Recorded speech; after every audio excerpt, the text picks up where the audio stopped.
എൻ്റെ കോളേജിൽ പഠിക്കുന്ന കാലത്ത് ഞങ്ങളുടെ ടീച്ചേഴ്സ് ഒരു 10-15 കുട്ടികളെ ലിസ്റ്റ് ചെയ്തിട്ടുണ്ട്. ഒരിക്കലും രക്ഷപ്പെടില്ല എന്നുള്ളത്. ആ ലിസ്റ്റിലുണ്ടായിരുന്ന ഒരാളാണ് ഞാൻ.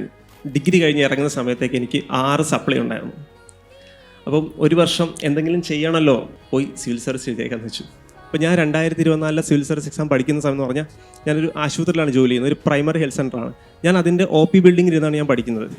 2020 പ്രിലിംസ് കൊറോണയ്ക്ക് ശേഷം മാറ്റി വയ്ക്കുന്നു. അത് മാറ്റി വെച്ചുകൊണ്ട് വീട്ടിൽ വെറുതെ ഇരുന്നപ്പോൾ പ്രത്യേകിച്ച് ഒന്നും ചെയ്യാനില്ലാത്തതുകൊണ്ട് എന്നാൽ പ്രിലിംസിന് വേണ്ടി നന്നായിട്ട് പഠിച്ചേക്കാൻ കരുതി പ്രിലിംസ് നന്നായിട്ട് പഠിക്കുന്നു. ആ വർഷം ഞാൻ പ്രിലിംസ് ക്ലിയർ ചെയ്തു. പക്ഷേ പ്രിലിംസ് ക്ലിയർ ചെയ്തപ്പോഴാണ് മെയിൻ പ്രശ്നം, ഞാൻ മെയിൻസ് എഴുതാൻ പഠിച്ചിട്ടില്ല. സിവിൽ സർവീസ് എന്ന് പറയുന്നത് പ്രിലിംസ് ക്ലിയർ ചെയ്യാൻ വേണ്ടിയോ മെയിൻസ് ക്ലിയർ ചെയ്യാൻ വേണ്ടിയുള്ള എക്സാം അല്ല, മൊത്തത്തിൽ ജയിക്കാനുള്ള ഒരു എക്സാമിനേഷനാണ്. നമ്മളെ ഒരിക്കലും പ്രെഡിക്റ്റ് ചെയ്യാൻ മറ്റുള്ളവർക്ക് പറ്റില്ല. ഇപ്പോൾ സിവിൽ സർവീസ് എക്സാം ക്ലിയർ ചെയ്യണമെന്നുണ്ടെങ്കിൽ നിങ്ങൾക്ക് വേണ്ടത് നിങ്ങളുടെ ബാക്ക്ഗ്രൗണ്ടോ നിങ്ങളുടെ മാർക്സോ ഒന്നുമല്ല, നിങ്ങൾക്ക് കുറച്ച് സ്കിൽസ്, UPSC ഡിമാൻഡ് ചെയ്യുന്ന കുറച്ച് സ്കിൽസ് ഉണ്ട്. ആ സ്കിൽസാണ് നിങ്ങൾ ഈ ക്ലാസ് മുറികളിൽ ഇരുന്ന് ഡെവലപ്പ് ചെയ്യേണ്ടത്.